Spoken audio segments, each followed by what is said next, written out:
I believe that everybody has a story, and I'm fascinated to hear them.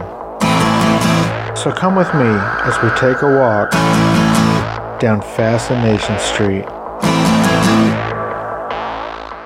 Hey guys, if you like what I'm doing, click the Amazon banner at the top of the homepage on FascinationStreetPod.com and do all of your shopping through Amazon.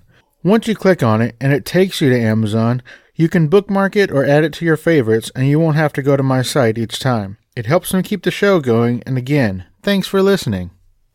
Welcome back, Streetwalkers. This episode is with Ryan Kelly. Ryan Kelly is the owner and CEO of Pear Analytics, which is a digital marketing and SEO company based here in San Antonio, and he's been a friend of mine for somewhere around 10 years. In this episode, we talk all about Ryan's path, what led him from the Boston area to the San Antonio area, how he met his beautiful wife, and we talk about his career, from being an aerospace engineer to transitioning to being a business owner and SEO expert. Plus, Ryan explains exactly what SEO, analytics, and virtual SEO are. Enjoy, folks. This is my friend and CEO of Pear Analytics, Ryan Kelly. Yeah, talk to me, yeah.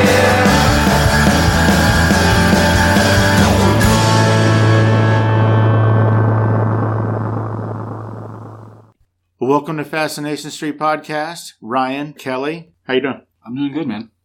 Yeah? All right, cool. Well, thanks for hanging out. It was good to talk to you. I've known you, Ryan, for 10 or 11 years now or something. It's been a long time. Mm-hmm. Back when you only had 2 kids. Is that all I had? Mm-hmm. Yeah. So, tell me where you're from, Ryan. Let's talk about you, bro. Bro. You knew I wasn't from San Antonio originally, right? Correct. You are something of a Tom Brady person. You're like a patriot. I'm from Patriots land. All of the New England. Yeah, all, 4 states or something? Yeah, no, I moved here 18 years ago. So you grew up in where? Massachusetts. In a little town on the western part of the state. Pittsfield. Okay. It's in Berks County, and there's where Norman Rockwell has a museum there. Maybe you've heard of that. It's where Herman Melville had a house and wrote a book. You mean that guy who said a hump like a snow hill, there she blows? That guy? Yeah, that's my porn name is Moby Dick. Toby Dick. I hump like a snow hill, and then I get to say things like there she blows, you know? So, yeah, that's my porn name. It's creative. Thanks. I appreciate that. So, do you have any siblings? I do. I have a brother. Yeah, he's getting married this July up there. So the whole family will be trucking up there in July. You do that often, don't you? You put your whole family in the truckster and... Like, we try to go up there once a year. It's usually a driving excursion because trying to fly with 6 of us is not really fun. Although I would say that going to Mexico in December wasn't bad. Yeah? Did y'all drive? No, we flew down there. But the thing about it is when you have kids, you get on the plane first. Mm-hmm. Which was cool. I forgot about that. I guess that's cool. I mean, and so you get the front, the thing, you get the front, and then you get off first, and it's handy. Did you have strollers and all that kinds of shit? No, we went down to Mexico. We didn't put the kids in car seats or anything. We just let them run around in the... Did you? Oh, that's cool. It's kind of like doing a pickup here in the States. You just throw them in the back. Yeah, pickup truck. This is Texas, right? Right. So, do you have one? You just have one sibling? One, yeah. You know, younger brother. He's 9 years younger than me, so he's 31. Oh. You're old as shit. I am. Old as dirt. So, where'd you go to school? I went to UMass in Amherst, which is a big farm town. It's a college campus in the middle of a farm.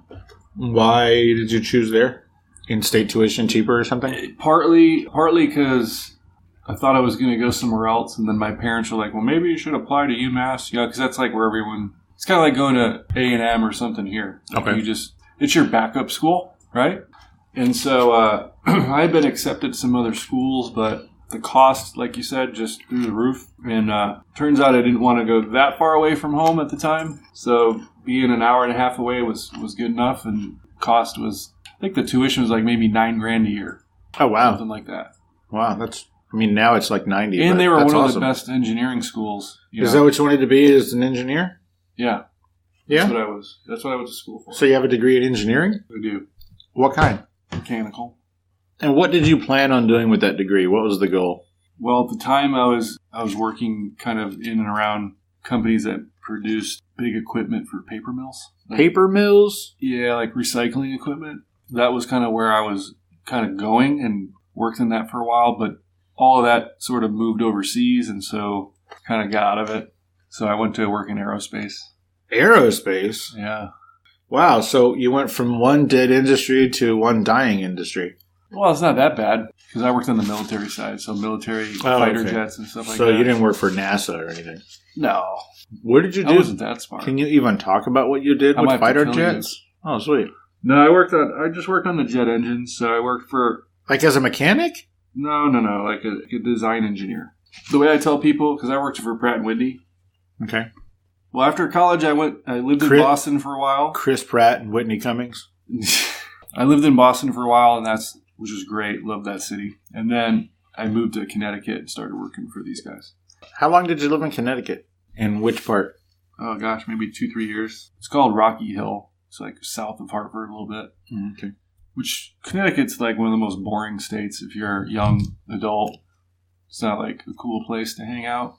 But I've interviewed like 4 or 5 people from Connecticut, and they love it so much they stay there. They never left. Yeah, well, that wasn't for me. So I was doing the whole jet engine thing, and they moved me here to San Antonio in 2001. And that's when I was kind of working. So that's how you got here? Was it Pratt & Whitney? Yeah, they moved me here. They moved you here to where? I just kind of came down here and lived in an apartment, like a furnished apartment that they had, a corporate place. Oh, but I mean, like, where were you working? Were you like at Kelly or where were you? Yeah, I was there, and then there was a place in Alamo Downs, which is right across from the Southwest Research Institute. There's an industrial park across the street from it. And then I worked actually down here, 281 Isom. There's the Amagi Bank there. Yeah. I used to work in that building. Oh, okay. So you're doing that. You're here. You're still single, right? Right. How old are you at this time? 24. Okay. So you're 24. You can't keep a fucking job to save your life. You keep moving around. I'm just kidding. So you come down here. You're working, I don't know, as an engineer or whatever you're doing. That's not what you do now. How did that transition happen? So, I'm sorry. So for those listening, Ryan started and is the CEO and owner of Pear Analytics, which is a SEO and internet marketing company. How did you transition from being a space nerd to... By accident. Yeah? So back when I was doing this work for Pratt & Whitney, I was flying back and forth to Oklahoma City, like every week, going to the Air Force Base up there. And they were like, well, maybe you should like move up there. I was like, no. You were like, why would anybody except for the Seattle Supersonics move to Oklahoma City? Even they didn't want to go. No shit. So I ended up leaving the company. Over that, they were like, move. And you were like, no, I'm good. And Yeah, they were like, move. They were And you were like, downsizing "No, I'm good." pretty much okay. all of San Antonio. People were already being transitioned to other plants or phased whatever, out. Phased out, yeah. Gotcha. And I didn't want to go back to Connecticut because by that time I already met Gabby, and I didn't want to leave. Really? So you had the opportunity to either move away to some podunk Shitsville or go back to Connecticut, which was super boring anyway, or stay in San Antonio and figure out something else and still hang out with your gorgeous... Was she just your girlfriend at the time? Mm-hmm. Was she She was still in college. She was still in college. Was she a Bud Light girl or something like that? Yeah. She was doing like going to different bars and doing promotions for Bud Light and Red Bull maybe or something. Is that how you met her? No. We met through her cousin who was kind of running the door at this other promotion for Marlboro, like cigarettes, which neither of us smoke. But we went to this thing on a Sunday night. It was me and my best friend, who was the best man at my wedding. And we're just trying to find something to do on Sunday nights. So we go to this thing. And her best friend went to the same thing. And we like just kind of met and started talking there. Because my best friend and her best friend were like interested in each other. So we were like, well, I guess we'll talk to each other. So I actually have a photo of that night. Like we took a Polaroid picture because they had these little booths set up or whatever. And we just took a goofy picture that night and we still have it. Where is it? I've been to your house a million times. It's on the fireplace. Oh, okay. Rock on. That's where that came from. So we're probably one of the few people that have a picture of the very first day they met. Yeah, that's probably, that is probably pretty rare. I mean, I certainly don't have a photo of the first time I met my wife. Interesting. That would have been a weird photo. So I met her, and I happened to be going back home for the holidays. It was right around Thanksgiving. Home to Massachusetts? Massachusetts. And I said to her, I said, well, I'll give you a call when I come back. I'll be up there a week, so I'll give you a call in like a week and a half or so. She thought I was just blowing her off. She's like, he's not going to call. So I did call her, and I remember calling her. And of course, I'm a gringo down here in San Antonio. I don't understand half the stuff. Like, I'm not familiar with Spanish last names or anything like that. And so I call her voicemail. This is like when people used to have phones, right? I'd call her and leave a message on her machine at the university. So kids, go ahead and pull up your Google box and look up and see what a phone machine is, an answering machine. Yeah. Okay, go ahead. So I told her the story. I was like, I had to keep calling your number to understand because I didn't know what her last name was at the time. I just knew her first name was Gabby. Alvarado. But the way that she said it on her voicemail didn't sound like Alvarado. With a Spanish accent, right. Like Alvarado. And I did not know what that was. I kept replaying it. I did not know her last name for like weeks. You're like... Which I kind of remind me of that movie. What's that movie where the guy keeps calling the girl and he keeps running into the message and it cuts him off and he calls her back? And was it Swingers? I think it was Swingers. I kind of felt like that guy because I kept calling the number and I thought she was going to pick up and be like, just stop calling me. Don't call me again. But I was just trying to figure out what her name was. So you just kept hanging up after the message? Yeah. You're like, what the fuck did she just say? Hit redial. What did she? I didn't ever heard this name Alvarado before, ever in my life. So I didn't know how to even piece it together. Okay. So it wasn't like you knew, but just didn't recognize it. You had never heard that word before. No, I come from like everyone's last name, Smith, Kelly, Joe, like that. Maybe some Polish last names, some Italian last names. I never heard any of these names. It was just really funny. So yeah, Massachusetts is quite far and quite cold for the Hispanic peoples to be traveling all the way up there. For sure. That's really funny. So I call her back and she... So was there any part of you that was like, oh man, this isn't even that girl's phone number. She messed with me. No, I knew it was her. Oh, okay. No, I knew because I knew it was her. I could tell it was her voice. I just couldn't figure out what the hell her last name was. Got you. One time when I was in high school, I had asked this girl for her phone number. And she gave me a phone number and I was all cool. I was all excited, playing it cool. And then when I got home, because there wasn't cell phones yet, I got home and I called and she had given me the number to the local police department. So I was, I was like, well, that's, that's kind of fucked up, but also kind of cool because I knew right then that we weren't meant to be together, I guess. Like there was no, no beating around the bush. Like you don't just make that number up and get it wrong. Right. Like she was I had that number ready for whatever reason. Like that's not like one digit off of like her real number. Right. Like it was the straight police department phone number, the non-emergency number. So I thought that was really, really funny. And, like I said, it let me know that that chase was over. So she gave you the real number, but you were just like, I don't know what all these words are. Exactly. So, but we ended up talking and she was surprised that I even called her back. And so we started dating through, the year now is 2001. So I came here in July 2001. We met right before Thanksgiving 2001. Oh, okay. We dated all through 2002. I proposed to her some point in 2003. We got married in 2004. Gotcha. A lot happened in between that time. Like what? Well, I left Pratt & Whitney. Sure. And I went to go work with these other dudes who were starting a marketing agency, like a web design shop. What was that called? Blue Clover. And how did you meet these peoples? Well, funny story is that I didn't meet them at all. Gabby met them because she was graduating school and she was looking for a job. And she met this guy, Jose, at some conference somewhere. And he's like, hey, I'm starting up this marketing firm and I'd love to have you come on and do like all this stuff because, she was a journalism major and marketing. And so they were trying to do a deal with her and they were waiting for this big account that they were going to get. And then if they got this account, they could afford to pay her whatever salary. So they just kind of were stringing her along for a while. I guess the account never came and she's like, well, I got to go get a job. So I'm going to go work over this other place. And so during that process, I got to learn more about them, and then they ended up hiring me. Interesting. For pay? Like, were they able to pay you? That's good. Significantly less than I was making at Pratt & Whitney, but it just seemed like a really cool place. Like, I've never kind of worked in a cool environment. Like Google? I was very used to, Was there fucking ping pong tables? And you get stuff like that. Go to sleep at your desk and stuff? Little nap room, quiet times. No, but just so it was one totally of those, different from it was corporate. one of those newfangled kind of... I spent a lot of time in manufacturing, so not really sexy agency-looking places, right? Gotcha. So this was really appealing. Plus, I knew I wasn't really a corporate guy. Like, I just was very entrepreneurial. I had a lot of ideas, and I wanted to do things, and that's not really going to work for you in a big, huge company where they're like, yeah, we'll get to that in 5 years. And also, we own everything you do creatively. Yes. Yeah. I had come up with a patent while I was there. Sweet. And I got a check for like $1,100 and a lunch.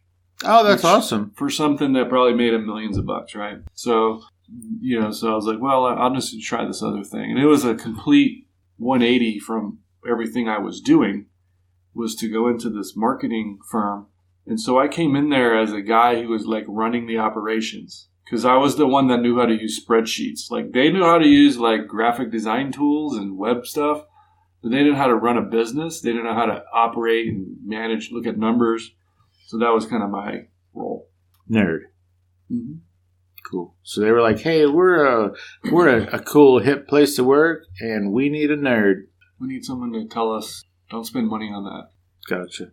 And so this was Blue Clover? Mm-hmm. How long were you there? About 5 years. Holy shit. Are they still around? No. Did they get bought?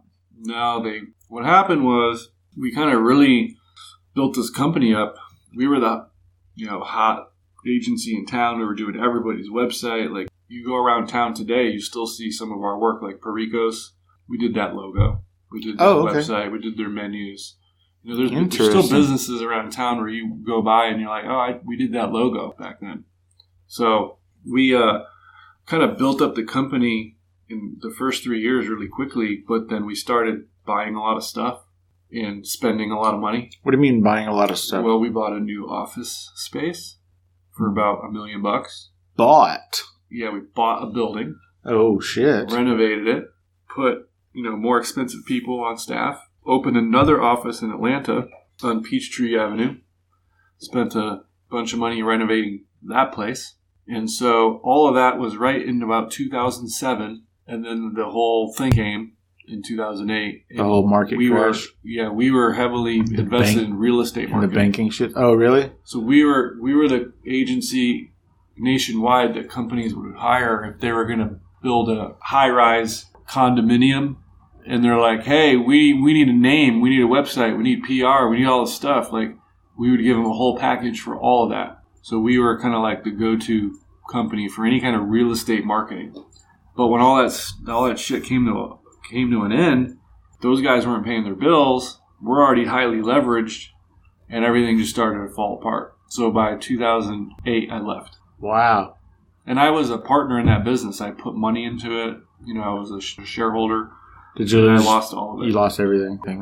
That's rough. And some of the people that I borrowed the money from to pay for the stock, I had to pay them back out of my own pocket. So it just really? Yeah. It just was like really... So you had borrowed money to become a partner? Yeah. Oh, that sucks, dude. Okay, so then based on that, I guess, catastrophic career turn, you thought it'd be a good idea to start your own business after that? Yeah. How? How did you do that? Idea. No, but I mean, like, you had already borrowed money from people just to be a part of that other company and then lost it all. And how did you start where did you get the money to start another business? I didn't take any money to start it. I just started doing things out of my house. Was it Pear Analytics? Yeah. So I started it in 2008, right after I left that company. So it's sort of the same thing that you were doing with Blue Clover, like the two companies kind of do the same thing? Of it. Okay. And we don't do a lot of brand identity, logo design, stuff like that. In fact, I don't do any of that. So we're kind of a different flavor where we're doing a lot of analytics. We're doing SEO and paid search. Can you explain all of those three things? Sure. What is analytics? Analytics is like how you measure your marketing and how it's effective. So if you're spending $2,000 a month for Google to send traffic to your site, how do you know that they did what you wanted them to do? Let's say you went on Google for squeaky clean and you wanted to get more leads for window cleaning. Mm-hmm. Let's say you just wanted commercial. You're like, I don't really want to deal with residential. I just want commercial companies to call me if I run this ads. And somebody tells you, Steve, you need to spend $2,000 a month on Google to drive that traffic to your site so that they can fill out the form or call you to make an appointment. Okay? Okay. Somebody has to track all that, because if you're not tracking the people that found the ad, that clicked on it, that went to your website and then did something, you wouldn't know how effective that spend was. Gotcha. Might as well be a billboard. You might as well just throw it in the toilet, right? You don't know how well it did. Right. You might know anecdotally, hey, I got some more phone calls this month, but you can't tell where it came from. Gotcha. So we're very good at figuring out how to track the source of where you got that phone call from. And so you can also track the people who did visit my site but maybe didn't call. Maybe didn't call, exactly. Okay. And then there's a thing for them called retargeting, and I know you've seen this before, but if you go to a website and then you leave that website and you start seeing that pair of shoes you were just looking at all over the rest of the internet, it's because you didn't buy it. And you're they're basically following you around until you go back and buy the shoes. Okay, so I have obviously experienced that. I think everybody has in this new digital age with the online shopping and all that. But also, a lot of times I did buy that thing, Right. and then I still see ads for it or pop-ups or whatever, like For the all same over company. the place. Yeah, like Yeah, they're supposed to. it's usually with Amazon. Right. Everything I buy from Amazon, I'll see ads for like the next week. Yeah, they don't really care. Amazon just pummels you with ads. But what you're supposed to do is, after you've purchased the product through that retargeting channel, it's supposed to take you out of the advertising. Right, because it's not really effective You've if I've already bought it. Yeah, Right. exactly. I think the most memorable time maybe was the first time I ever noticed it. I was working at a bank and I was bored surfing the internet, and I was like, oh, cool. I wonder how much pinball machines cost. And so I was just like looking at this company that sells pinball machines, and I was like, oh, that's crazy. And then obviously I did not buy a pinball machine, but then I swear it was like for the next month I would get ads for pinball machines. And I was like, this is crazy. That was when I first realized that they're always watching. Yeah. Well, you have an Alexa too, right? Well, now, yeah. So have you noticed when you start saying things around the house, do you see ads on that for Amazon, like that product or that thing? I guess I haven't really noticed that, but she is always listening, and I think I have an Alexa in like every room of my house. So I guess I'll start paying attention to that now. Yeah. Pay attention to it, because I believe that it is. It definitely is always listening. I mean, we know that because they've been in the news for that. I think there was. It has to listen for the word Alexa and then do something. Correct. But then also, I think they were in the news maybe a couple of years ago because, like, the FBI was trying to subpoena. Right. Because, I don't know, Alexa was a witness to a murder or some shit like that. That's crazy. Have Amazon release all the audio files, and of course, then it got into a big privacy issue because Amazon apparently is saying that, we're not listening to everything you're saying, but yet obviously they have all that data stored somewhere. Right. There may not be a human sitting there listening to it. Right, but it is being recorded. I would say that we cannot be that naive to think that Amazon is not writing some software to say, hey, go listen to all these audio files, and if you pick up the name of a product, like, we should retarget that product to that user. Amazon didn't get to where they are by missing opportunities like that, so that's a pretty safe bet, I think. So that's analytics. Now tell me, what is SEO? So that's where if you search in Google for any keyword, like if I go search right now for you in Google and I'm interested in window washing services, I may go to Google and I will type window washing services. And if I'm on a mobile device, I may say near me, which is a very popular search term. Uh-huh. So now this right there, you have Squeaky Clean Dan, your buddy. He's got an ad. Squeaky Dan. On the first thing. Love that guy. There's an ad. This is fish, window cleaning, window genie. And then you get into these things. See, these are organic listings. Organic, so that means they're not paid? They're not paid. So, except this one is. See, Right, this because one it says it's ad, right? Okay. So the very first one is that Squeaky Dan fellow, and that says ad. So that means it was paid. And then you scroll down to, there I are, Squeaky Clean. What am I, like the sixth one down or something? These particular ones go based on your location. So what Right. this is doing is it's saying, well, we think you're in the Bidders 281 area, so they're looking for window cleaning companies around here. So if your address is in Bernie, you may not show up in my search. Correct. I might have to be closer up there, right? Right. And then after all these map things, Specifically because you put near me. yes, Okay. it's going to pick up stuff that's in the vicinity of the map. Sure. Then you have all this stuff, which is organic. So you have Thumbtack, Home Advisor, and these guys are called vertical search engines, and they just dominate a lot of the stuff like in home services. So they're like, they sort of collate all of the Yes. services These in that guys spend particular a area. fortune on SEO. Like they have teams of people in their organization that all they do is SEO. And SEO stands for Search Engine Optimization. Yes. So that's literally optimizing the results of your business on a search engine. Right. Okay.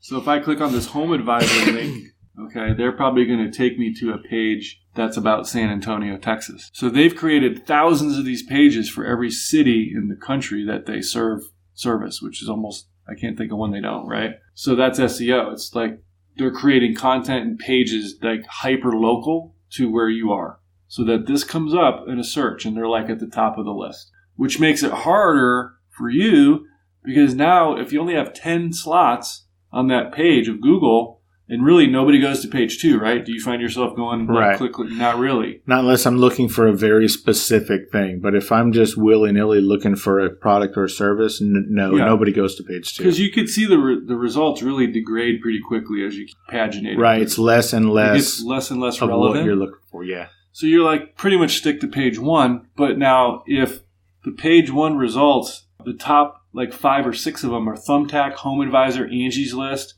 where are you going to be? Right. It's harder for small guys like you to even show up here because it's so competitive.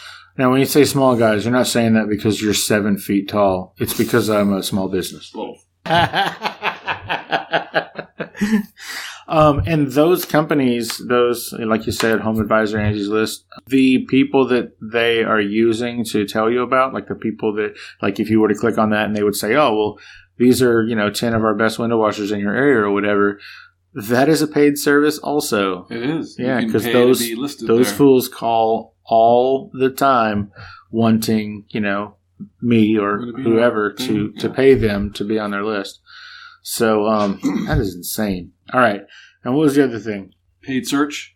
Yeah, what's that? So these ads right here, Oh, like if you Okay. want an ad right there and you want your ad to only show up for certain keywords at certain times of the day, at certain days of the week, I can get it there. wow, I can that's also pretty granular. yeah, no, it's very granular, but even more granular is Facebook. So, So you do that too? I can target people who have expensive homes potentially or higher income levels. I mean, I could do a little bit of that in Google, Right. but Facebook gets into a lot more granularity that's not keyword specific. It's more about, Demographics? and interests. Interesting. So your company, Pear Analytics, offers all of these services? Yes. Very cool. Hey, streetwalkers. Well, you're not literally streetwalkers. But now that I've got your attention, I am Stephen O'Reilly, and I have a podcast called the Bar Star Podcast. And since you're listening to the Fascination Street podcast, I think you should check out my show. It's just as interesting without all the famous people, because Steve has connections that I just do not have. But if you dig podcasts about music, working musicians, and other random shit that I decided to talk about, based around music, of course, because that's what I do. I'm a working musician for the past 30 years, then you need to check out the Bar Star Podcast. You can get it wherever you get your podcast, on any platform, and make sure you check out barstarpodcast.com. Now back to the one and only Steve Owens and whatever the hell he was talking about. So what year did you start this company? 2008? And you started it out of your house, basically? Yeah, I when I left Blue Clover, I didn't know what I was going to do because I didn't really leave that whole thing on great terms. I was a little bit Pissed because you lost all your money? yeah. little butthurt over that. Sure. And at this point, 2008, I had a 4-year-old and a 2-year-old. And Gabby, I think she was not working at the time. So I was literally the only one, the breadwinner. And That's got to be stressful. I left the thing and I was like, I don't know what I'm going to do. And I remember calling my best man, my best friend. I was like, dude, I need like $10,000. Dude, can I borrow some money? Just so that I can pay my bills. My mortgage, I got to make my mortgage payment, you know. He's like, dude, I'd love to. I'd do it in a second. I just don't have it. So then I was like kind of stuck. So luckily what happened is after I left, all these other competitive agencies that we used to compete with at the time were calling me.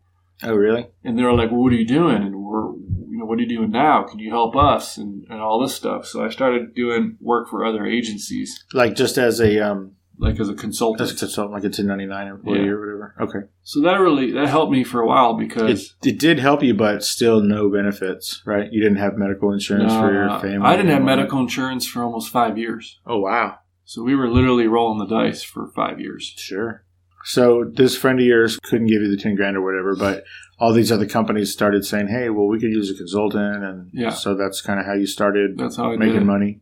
Were you doing it under the shingle of Pear Analytics, or were you just Ryan Kelly? No, it was Pear Analytics by about June 2008. Well, I mean, it was Pear Analytics the whole time. I just didn't have a logo or a website until about June that year. Why'd you pick a pear?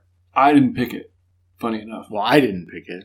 Oh, I think I know who picked it. It was Tim Cook, right? No. No? Steve Jobs? No?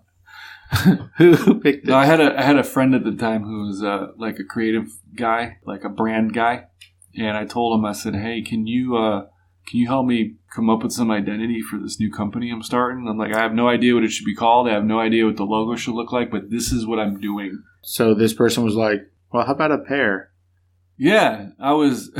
And you were like, "What the fuck?" Yeah, exactly. My reaction when I initially saw the stuff he sent me. And I opened the file and I was like, Pear Analytics. Okay. I didn't give him any direction. I just said, this is the stuff I'm doing. I'm very analytical. I'm very this, and this. But I thought he was going to... I love pears. I never said that. I never even said that on like anything. And so he came back with this thing and I was like, I was texting him or something. I was like, we got to talk about this. I don't get it. I literally just did not get it. You're like, and if I don't get it, then Joe Schmo really I'm not the creative type, so maybe I need to hear you out because you're thinking about this way differently than I am. I thought he was going to send me some kind of atomic structure looking stupid thing, that was very nerdy looking. Not a fruit. Not a fruit. I thought he was going to send me like a nucleus or a proton or something, but no, he sent me a goddamn pear.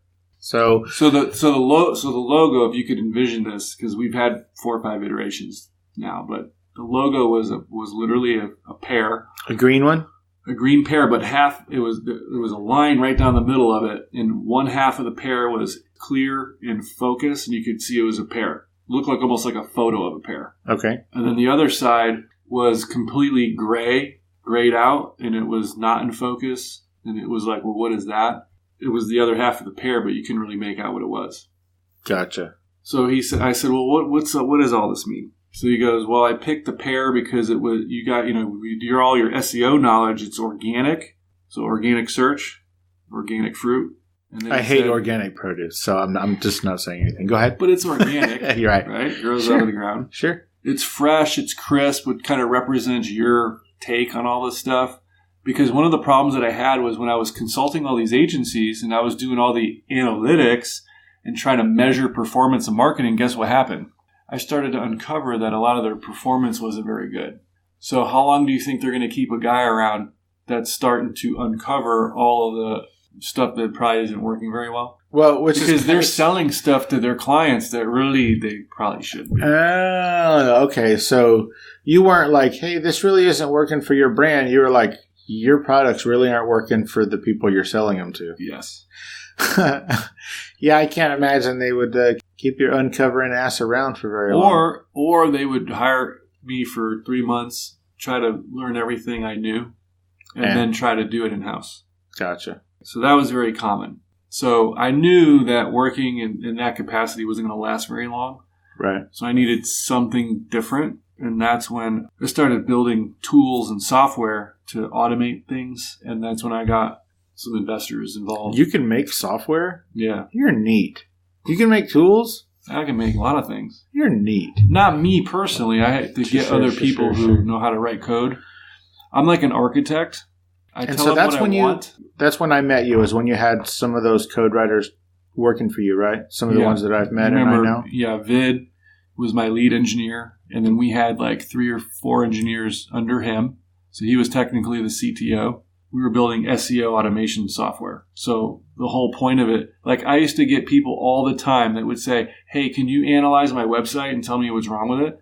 So after enough times of doing that, I was like, I need to automate this because I look at the same things every time. Right. And I can write software to go scan your website and find all these things. To go check those same boxes that you're checking. Oh, cool. We built the scanner to go look at a website, bring back all the stuff, and then using our own algorithm kind of give it a score. We had this board at South by Southwest in 2010.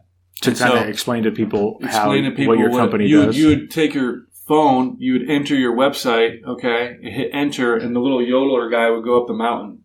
So if he hit red, that means your site sucked. This means your site's it's okay. This means your site was good.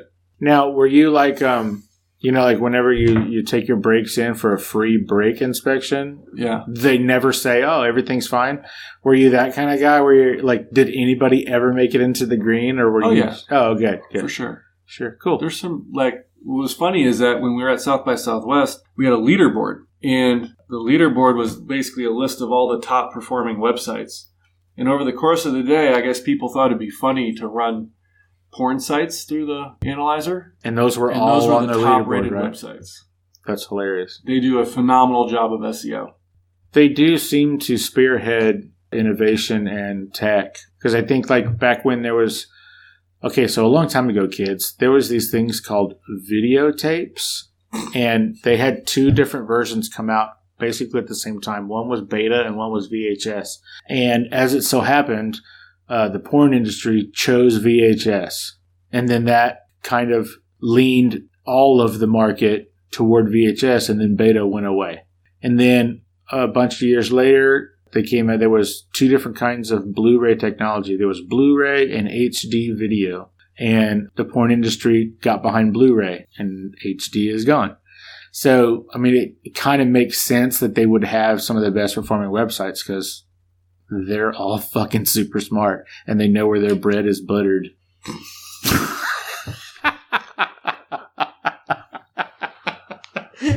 Okay, so you have all these people working for you and the CTO and the people under him. Yeah, we had investment at the time. So you had investors. Yeah. How did you go about investors? Like, how does that work? That was all by accident. Well, really? A really good friend of mine, Wes Wilson, had introduced me to a couple of guys at Rackspace, guys that owned Rackspace that had left the company and were basically doing investments. Like angel investor kind of things? Because they had invested in his company at the time. Rackspace. Which was like a kind of a spin-off of 99 Designs. Do you know what that site is? No. Where you can go get logos. You're just like, hey, I need a logo, and you go there and you publish what you want, and then all these people bid on it from around the world. Kind of like, and then you pick Fiverr or whatever that thing is. A little bit different. Like you pick you post a job, and all these people compete for it because you have a reward. Like, I'm going to give you $600 to design my logo. So like 20 people will submit a logo design, and you pick the one you like, and you pay them the $600. Gotcha. So he had a kind of a spin-off of that, which was cool. And then I got an investment as well. And we all started Office together. The Rackspace people and you? Or no, Yeah? Yeah. Okay. Because we all had the same investor group. Sure. We all Office together. That makes sense. Which was a ton of fun. And we had... Honestly, it was a ton of fun, or are you being sarcastic? No, it was fun. So Rackspace is huge now, right? It is. They have changed massive buildings. Or building. They have a giant building somewhere. In Windcrest. Sure. So at this point, you're officing, kind of with them-ish. And no, we had a different office. Right. But it was together, basically. Yeah, we were, me and Wes were getting investments. So it was just the 2 of you at this time? Yeah. So San Antonio really wasn't a big hotbed for technology investments. It Sure. still probably isn't today, but it's a lot better than it was when we started. Well, Now, San this Antonio is used before to be. Geekdom. This is before the Geekdom Fund and all the stuff that's available now, like before Techstars and all the stuff that's now here, way before all of that. And so it was just a different time. That kind of catapulted us into this whole new thing, and we were kind of like the tech darlings of San Antonio, and it was cool for a while. And we had to kind of pivot the business at some point because the software wasn't really bringing the revenue in that we thought. The scanning software, or Yeah. just We were trying to charge money for it. Like that's what you do, right? Like we ran it free for a long time, and then we tried to charge money for it, and it just didn't make the kind of money we needed it to make. So we had to kind of go back into services, and we just sort of kind of did away with all the engineers on the team, and that's when Vid went off and started his hosting company and stuff like that. So we went back into services and said, well, the only way we're going to make money is because all the people doing the scanning software, the first thing they would ask us is, can you fix it? right. They were like, I don't want to do it myself. So it would be like going to get a brake you pay for a brake inspection, and then whatever's wrong with your brakes, Yeah. They You'd be can't. like, oh, you need new brake pads. And you're like, can you put new ones on? and they're like, "No, we don't. no, we you don't got to really get on do here and do that. that." Right. Yeah. So it kind of made sense, that we were going to have to pick up that service thing, but we were drinking out of the Silicon Valley Kool-Aid that when you're a tech company and you take investment dollars, you do not want to build a whole staff of people trying to service customers because you don't get any scale that way. Like you're not scaling the business by having 50 employees, right? You're scaling the business when you have 3 of you guys that have 10,000 customers. Right. So you're not really scaling the business if you have a If you're doing giant services. payroll. You're just Exactly. right. You're just servicing the payroll So we were just like fighting that thing or scaling as much the as we payroll. could. We were all about how do we scale? How do we scale? How do we do it? We couldn't do it. We just couldn't figure it out. So we had to go back to services and just really just build an agency. And for a long time, I didn't want to use that word. I was like, oh, we're not an agency. But eventually I had to. Why were you averse to using that word? Well, part of it was I wanted to still be the tech company. I wanted to be a technology company. Agencies kind of, at least in San Antonio, like very traditional, not very much a lot of digital agencies. So I didn't want to be grouped into that. It doesn't really have an innovative sounding. Yes. Okay, cool. It's not super innovative. And I was trying to be very innovative and be techie, and it just didn't want that. But eventually I had to sort of adopt it and be like, well, we are what we are. Like, we're a digital agency. We have clients and we solve their marketing problems. That's what we do. Interesting. And so you have, I guess, moved. Obviously, you've moved out of your house and into a few different locations, right? I did. After we had the little tech company stuff, I moved in to downtown office with Brad Parscale. And Brad Parscale is currently President Trump's campaign manager. Get the fuck out of here. Yeah. Really? Yep. So what was his company doing? So Brad teamed up with Jill Giles, and they started an agency called Giles Parscale. And I moved in with them around 2012 or so. To take care of their kids and do their laundry? No, to kind of help with the digital marketing of stuff. So they would sell clients on doing branding, and Brad would build a website, okay? And then we would come in and on the back end of that and do the marketing, the digital marketing stuff. So was he President Trump's, what did you say he was, the campaign manager? He's the campaign manager now. But he wasn't last time? No. Oh, okay. He started the relationship with Trump back in those days. I think he had gotten introduced to the Trump family through another client who's a real estate agent in New York, who we both shared as a client at the time. Oh, okay. And she introduced him to someone in the family, and then they asked him to do a website, and then that turned into another project. And when I actually did some work for the Trump family as well. You did? Yeah, doing some SEO work on one of the real estate websites. Really? So, like for the towers and shit, or one of the luxury real estate companies in New York. Oh, wow. Yeah. So, well, let me Brad ask you built this: the website, and then I would do the marketing. Did you get paid? Yeah. Oh, okay, good. It was just there was all these rumors that he doesn't pay people. So we didn't talk to him. He Sure. had other people right But over time, what happened was they kept giving Brad more work. Eventually, he got work from Eric Trump for some project and Ivanka for one of her fashion things that she does. And then that eventually kind of was like, I think Mr. Trump's going to run for president. So he's like, okay, built a website in a weekend. For Trump for president? Yeah, just for the election stuff. Mm-hmm. And then, the rest is history. But it was really kind of funny that there's that connection there. That is interesting. It's also interesting that this dude went from building a website for the campaign to now he's going to manage the campaign. That's a heck of a leap. Yeah. But we ain't talking about that dude. I mean, that's crazy and that's cool, but he's not the focus of this current investigation. Okay, so you're moving all over the place, and as far as I can remember, every time you changed offices, it was because you needed a bigger one. We've always had relatively small spaces. Right now, this space is like 1,500 square feet. It looks a lot bigger than it is. This is only 1,500. It looks huge. Yeah, because it's open. Right. There's no offices. We don't really have a, everyone with their own office kind of layout. And now I'm actually thinking about even subletting this space because I don't need all of it and because we're all virtual. So about 2 years ago, we made the decision that, hey, we're not going to get the talent we need from San Antonio. I can't expect people to just come to this office every day. We're finding experts in our industry in Dallas and Houston and everywhere else. So we ended up kind of being more virtual. So we have people that live in all those cities and we work virtually. So we use a lot of Google Hangouts and video conferencing and Slack and all these different tools to help us communicate. And every 3 or 4 months or 3 months, everybody comes here and we Airbnb it and spend a week together.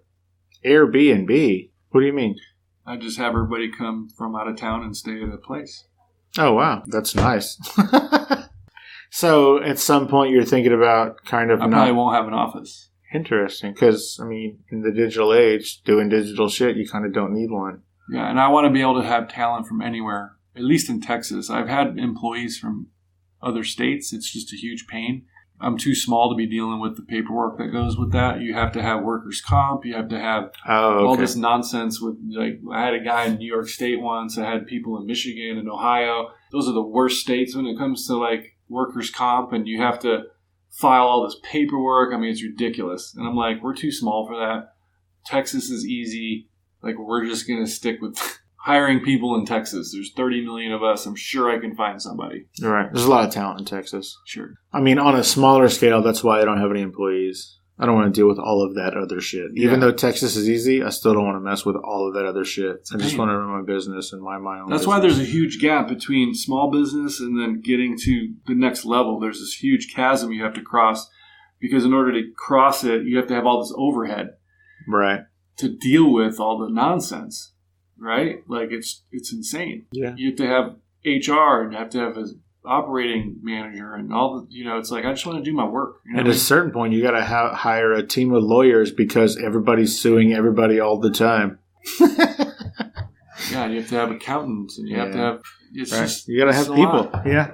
It is the reason that I don't have any employees because I don't want to fuck with all that. Plus, I don't want to be under the pressure to keep them working. You know what I mean? Because the way my business is set up now, I can just take some time off and go travel or go do whatever. I don't have to worry about any of that. But if I'm going to be responsible for people's paychecks, then I'm going to have to be busy all the time so that they get paid. And then I have to be extra busy so that I also get paid.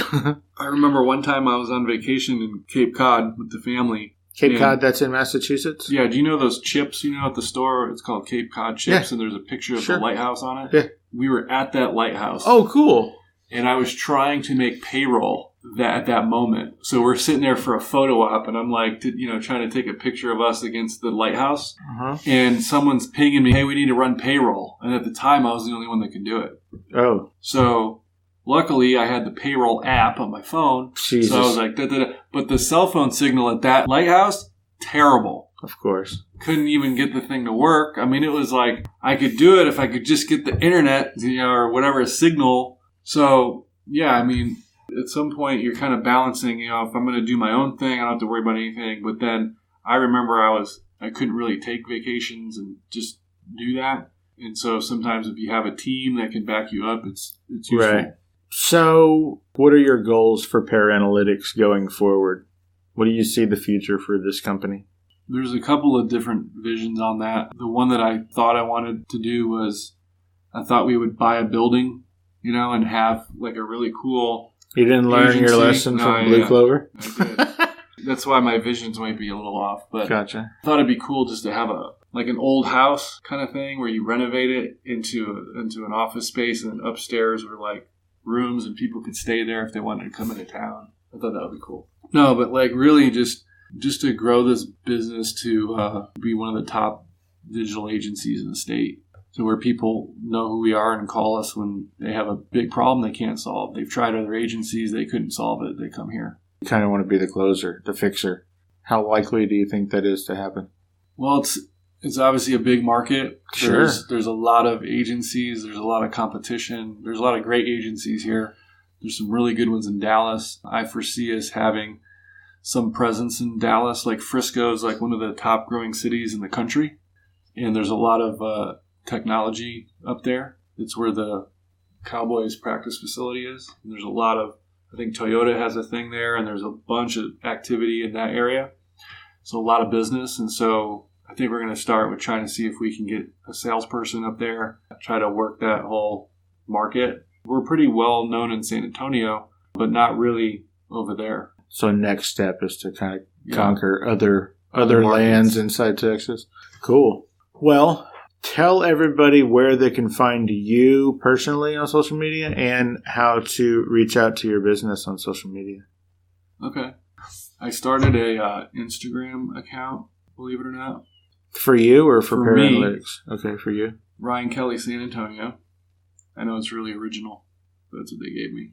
And I haven't quite figured out how to keep up with Instagram. I noticed everyone's posting really nicely done photos of themselves, and I don't have any of that, so I don't know. We're Pear Analytics on Facebook and Twitter and pearanalytics.com. All right, cool. Are you personally on Twitter? Or you're just on Just Insta- Pear Analytics. Oh, just Pear Analytics. Okay. Before I let you go, is there anything that we didn't talk about or that I didn't ask you about that you wanted to talk about? No. No? I think we pretty much covered it. Yeah, I came up with all the cool stories. Rock on. You gonna have any more kids? Nope. You sure? Pretty sure. He's like, I'm pretty sure. I mean, I guess it's not 100% up to me, but so you think 4 is enough? Yeah, I'm already going to be 60 when Melody goes to college. Well, the good news is that maybe by then college won't even be a thing. Hey, I don't know. We'll see. We will see. It'd be great if it wasn't a thing because 4 college tuition sounds like a lot of money, my friend. I definitely know that I'm not going to get my kids in debt. Right. You're not going to shoulder them with let them graduate and then have $150,000 worth of bills. Yeah, me and Gabby, aside from my MBA that I paid a lot of money for, if I had not done that and I would have been paid off my school loans and she's paid off her school loans, none of us would have had that debt. So I don't want to have my kids have that debt. I think you start off on the wrong foot when you're going out into a workforce making $30,000 a year and you have $100,000 of debt. That doesn't even make any sense. Yeah, that's not the first time it's come up on this show. So we'll see what happens. And I don't know if my kids want to work in this business. I think Christian may want to. I wouldn't be opposed to any of them wanting to work in the family business if we still are going at that time. I'm sure we will be, but we'll see. Cool. I think I was talking to a chef in Dallas, and she said that, along the same lines, you get out of culinary school and you got, $30,000 worth of debt, and then you're going to go get a job making fucking $9 an hour, or $11 an hour, or whatever it is, and then you've got this huge debt hanging over you, which besides being super stressful, it kind of, puts you behind the 8 ball as far as the rest of your career getting started and even trying to make any money. And so she said that she would recommend anybody who's thinking about going to culinary school, just use that $30,000 and go buy a food truck. Hilarious. At least you get some ROI on it. Yeah, learn a few things off of, the internet.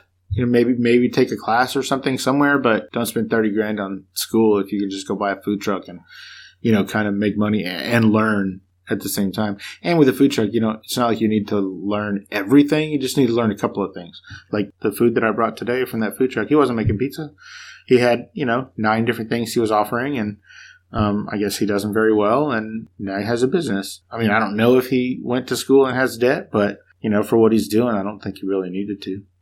Take grandma's recipes and go put them on a food truck or whatever. So yeah, maybe your kids won't need to go to college.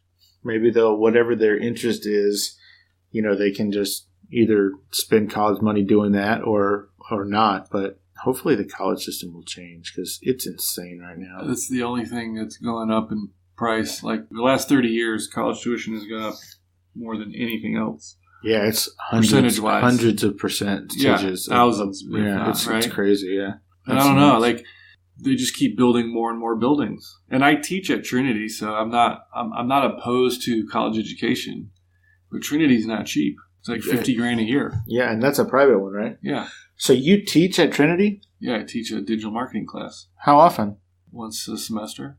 And how many times? Like, fall. Is it one day a week that you got to go in, or it's Tuesday, Thursdays, 5:30 to 6:45 p.m. p.m. When did you start doing that? 4 years ago. Holy moly! Really? Yeah. How cool is that? It's because I was trying to figure out how to get more students in. Like when I needed to hire people. Mm-hmm. I was like, you're trying to build the workforce. Yeah, I was trying to build the workforce. So I guess it's going okay if you're still doing it after 4 years. Yeah, right? they want to expand it, and I'm like, I can't teach any more classes, but I have one of the most popular classes, I guess, on campus, as far as they tell me. A lot of students I've even talked to after, like years after, and they're like, man, thank you so much. I've learned, like I'm helping my mom with her business, and we did da-da-da-da-da, or I got this job doing the same thing, and I love it. So I like being able to prepare them for something that's realistic, as opposed to like, hey, let's read this marketing book. Right. Because all the stuff you're going to find in a book on this subject is going to be outdated the minute it's printed. Correct. So they need something like really that's street level, like what's going on now, and I get to show them that, and they really like it.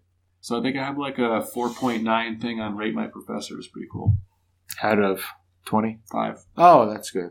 That's way better. Well, that's super cool. I didn't know that. I don't know how I didn't know that, but that's awesome. Well done. It's just kind of a side gig. I don't really, outside of my circles, I don't talk about it a lot. I don't know why. Yeah, I guess that means that I'm outside of your circle. You son of a bitch.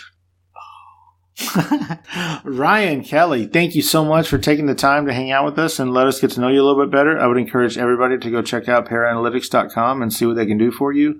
I have and still use them for various different things. And aside from being good at what they do, if you have a problem, which you won't, but if you do, they're right there. You don't call in and you're on hold for a half hour. Like if you need something, if you need help, they're right there for you. So that right there is a reason to give them a shot. Anyway, thank you, Ryan. Thanks I appreciate a lot, it. You have a great rest of your day, sir. You too.